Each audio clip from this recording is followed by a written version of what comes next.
Hi viewers, welcome to our channel. RGV గారు కొన్ని రోజుల నుంచి కూడా ఆయన అరెస్ట్ పైన ఒక హడావిడి హంగామా అయితే జరగడం మనం చూస్తున్నాం. ఆయన రేపో మాపో అరెస్ట్ అవ్వచ్చు అని చెప్పేసి ఎన్నో వార్తలు వస్తున్నాయి. ఆయన మీద కేసులు కూడా 9కి పైగా నమోదయ్యాయన్న విషయం మనందరికీ తెలిసిందే. ఈ టైంలో ఆయన పలు ఛానళ్ళకి ఇంటర్వ్యూలు ఇవ్వడం, వాటిపైన ఎక్స్‌ప్లనేషన్ ఇవ్వడం కూడా చూస్తున్నాం. అయితే ఈ నేపథ్యంలో ఆయన చంద్రబాబు నాయుడు గారి పైన కొన్ని కీలకమైన కామెంట్స్ చేశారు. అవి ఇప్పుడు సోషల్ మీడియాలో వైరల్ అవుతున్నాయి. అయితే చంద్రబాబు నాయుడు గారి పైన నాకున్న ఒపీనియన్ ఎప్పటికి మారదని కూడా చెప్తున్నారు. ఇంతకు ఆయన చంద్రబాబు నాయుడు గారి పైన ఆయన ఒపీనియన్ ఏంటి? మన కామెంట్స్‌ని ఏ విధంగా చూడొచ్చు? మరి ఇది ఇప్పుడు ఆయన ఇబ్బందిలో పెట్టే అవకాశం ఏమన్నా ఉందా? ఇప్పుడు ఇదే అంశం మీద డిస్కస్ చేయడానికి ప్రెజెంట్ మనతో పాటు జయదేవ్ గారు సీనియర్ జర్నలిస్ట్ ఉన్నారు. వారితో ఒకసారి డిస్కస్ చేసి తెలుసుకుందాం. నమస్కారం సార్. నమస్తే. సార్, ఆర్‌జీవి గారు మరి ఆయన మీద 9కి పైగా కేసులు నమోదయ్యాయి. ఆయన అరెస్ట్ కోసం పోలీసులేమో వెతుకుతూ ఉంటే ఆయన మాత్రం అజ్ఞాతంలో ఉన్నాడని చెప్పేసి వార్తలు వినిపిస్తున్నాయి. ఆయన మాత్రం నేను లేను అజ్ఞాతంలో అని ఆయన ఇంటర్వ్యూలలో చెప్తున్నాడు. ఈ నేపథ్యంలో ఆయన పలు ఛానళ్ళకి ఇంటర్వ్యూలు ఇస్తున్నారు. అందులో చంద్రబాబు నాయుడు గారి పైన కొన్ని కామెంట్స్ చేశారని చెప్పేసి అవి వైరల్ అవుతున్నాయని అంటున్నారు. అంటే తనకున్న ఒపీనియన్ తెలియజేశారని కూడా చెప్తున్నారు. ఏంటి ఆయన ఒపీనియన్? దాన్ని ఏ విధంగా చూడొచ్చు? ఆయనకున్న ఒపీనియను అందరూ చాలామంది ఆయన్ని విమర్శించాలి. చంద్రబాబు గారి వ్యక్తిత్వం మీద బురద జల్లాలనంటే ఇంచుమించు నాకు తెలిసి 95 అంటే ఇది 2005 కదా! 30 ఏళ్ళు అయిపోతుంది నెక్స్ట్ ఇయర్‌కి. 30 ఏళ్ల నుంచి ఒకటే రికార్డ్, అరిగిపోయిన రికార్డ్, గ్రామ్‌ఫోన్ రికార్డ్. ఇప్పుడు ఆఖరికి అందరిలాంటి వ్యక్తే ఆర్‌జీవీ అని కూడా ప్రూవ్ చేసుకున్నారు. హ్మ్. ఆర్‌జీవీ అంటే ఒక ప్రత్యేకం. ఆయన డిఫరెంట్‌గా ఆలోచిస్తాడు. ఆయనకి కుటుంబము ఎట్లాంటి ఫీలింగ్స్ ఏమి ఉండవు అని చాలామంది చెప్తుంటారు గదా! ఆయన అసలు మొదట్లోనే వివాహ బంధానికి చెక్ పెట్టారు. తర్వాత ఒక అమ్మాయి ఉంది. ఆ అమ్మాయి కూడా పెళ్లి చేశారు. అట్లా ఏం పెద్దగా ఇదవ్వరు. ఒక తల్లి అతను మాత్రం కలిసుంటారు.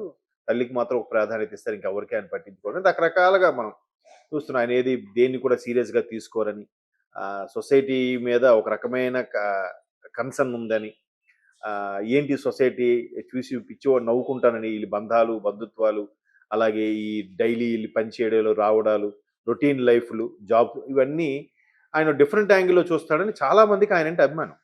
సో, ఆయన డిఫరెంట్ యాంగిల్‌లో చూసిన వ్యక్తి ఇక్కడకు మాత్రం అందరిలాగా అదే ఎందుకు చూస్తున్నాడనంటే, ఈయన కూడా వైసీపీ వాళ్ళు ఇచ్చిన స్క్రిప్టే ఫాలో అవుతున్నాడా అనిపిస్తుంది. అంతే కదా! 95లో ఎన్టీఆర్ గారిని దించేసి ప్రభుత్వం ఏర్పరిచినప్పుడు, ఆ రోజు పరిస్థితుల్లో గాని ఆయన అలా చేయకపోతే, ఈరోజు ఈ రోజుకి కాదు. ఇప్పటికొక 25 ఏళ్ల కిందటే టీడీపీ అనేది కనుమరుగైపోయేదేమో. టీడీపీ అనేది ఉండేది కాదేమో. సో, అది చాలామంది చాలా సందర్భాల్లో చెప్పారు, నొక్కి వక్కాణించారు. ఆ సందర్భంలో ఎవరెవరైతే మంచి యంగ్‌గా ఉండి ఎంపీలుగా ఉన్నవారో, లేదంటే ఇప్పుడు మంత్రులుగా ఉన్నారో, వాళ్ళందరూ కూడా ఇప్పుడు కొంత వయసు మీద పడిన తర్వాత వాళ్ళిచ్చే ఇంటర్వ్యూస్ చూస్తే, ఆ టైంలో బాబు గారు అలా చేయకపోతే చాలా పెద్ద ప్రమాదమే వచ్చేది అన్నట్టు కూడా చాలామంది చెప్తారు.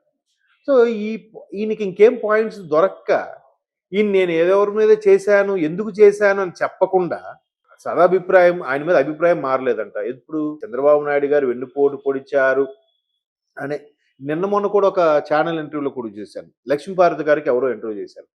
ఆవిడ కూడా మళ్ళీ అదే మాట చెప్తుంది. వేరే లేదా? అంటే ఈ 30 ఏళ్ళు ఆయన తప్పే చేయలేదా? ఈ 30 ఏళ్లలో ఆయన గురించి డీమెరిట్సే లేవా?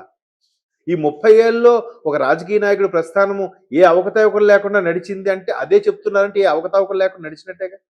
మరి అట్లాంటి నాయకుడు ఉన్నాడా ఇప్పుడు? అది వదిలేసి ఎప్పుడో అదేంటో అంటారులెండి. వేలు విడిచిన మేనమామకి ఏదో వరసైన చుట్టకు బీరకాయ పీచు చుట్టకు అని చెప్పి మాట్లాడుతుంటారని, అట్లా ఎప్పుడుదో పట్టుకొని లక్ష్మీపార్వతి గారు అదే మాట్లాడతారు. నిన్న లేదు మొన్నొచ్చిన కార్యకర్త కూడా అదే మాట్లాడతాడు.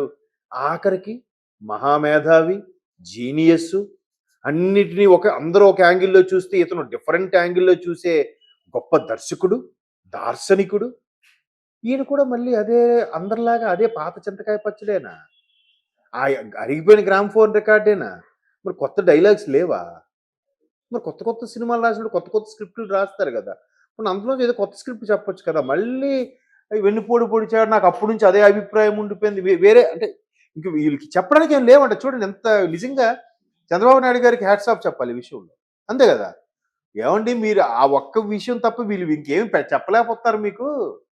వీళ్ళు ఇంక మీకు వెంచడానికి కూడా ఏమి లేదు. నిజంగా మీరు సూపర్ అండి. నిజంగా వీళ్ళందరి నోరులతో ఆయన కొనియాడుతున్నారు. అంతే కదా! మరి ఇంకే విషయం చెప్పనండి. హ్మ్. ఇంకొక విషయం లేదు, చంద్రబాబు నాయుడు పలానా స్కామ్లో ఇరికిపోయాడు, చంద్రబాబు నాయుడు గారు పలానా అమెరికా కేసులో ఉన్నారు, నేను ఏమో చెప్పానంటే ఏం లేవు కదా, మరి అయిపోయాయి.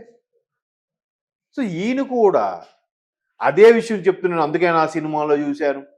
పోనీ సినిమాలు ఎప్పుడో జరిగింది.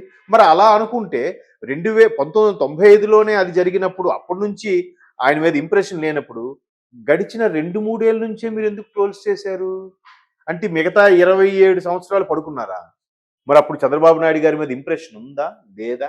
అంటే అప్పుడు ఇంక సోషల్ మీడియా రాలేదా?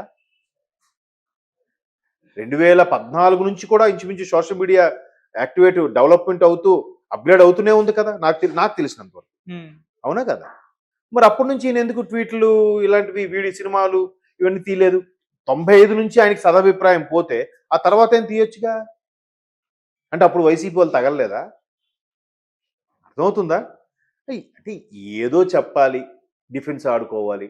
నాకు ఎవరు అరెస్ట్ చేస్తారని భయం లేదన్నప్పుడు మరి ముందస్తు బెయిల్కి హైకోర్టుకి ఎందుకు వెళ్ళాలి? అంతే కదా, ధైర్యంగా వెళ్ళొచ్చు కదా. రఘురామకృష్ణరాజు గారు లాంటి వాళ్ళు తీర్చుకొని వెళ్ళిపోయారు. ఇప్పుడు చూడండి ఎదుర్కొంటున్నాడుగా ఆయన ఆఫీసర్ ఎవడో.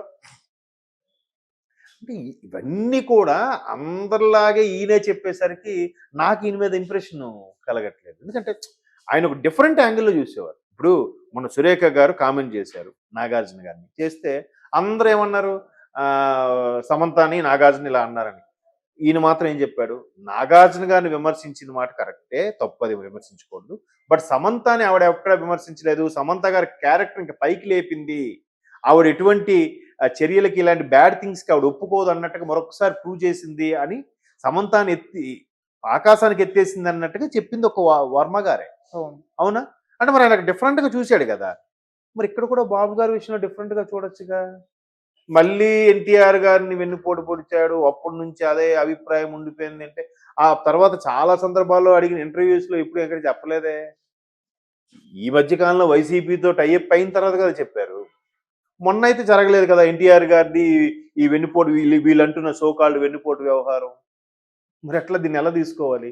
ఈయన కూడా మళ్ళీ అదే గ్రామ్ ఫోన్ రికార్డు, అదే స్టోరీ. మొన్న లక్ష్మీభారతికి ఎవరో ఒక మిత్రుడు అడిగాడు, మీరు ఎంత ఇది కదా, మరి ఎన్టీఆర్ యూనివర్సిటీ పేరుని మార్చేసి వైఎస్ఆర్ యూనివర్సిటీ పెట్టారు, అప్పుడు మీకు బాధ అనిపించలేదా, పోనీ ఖండించాలనిపించలేదా అంటే ఆవిడేమనాలి, లేదంటే అడుగుదాం అనుకున్నాను కానీ అవకాశం కుదరలేదు, అపాయింట్మెంట్ ఇవ్వలేదు అనేదో చెప్తే ఓకే.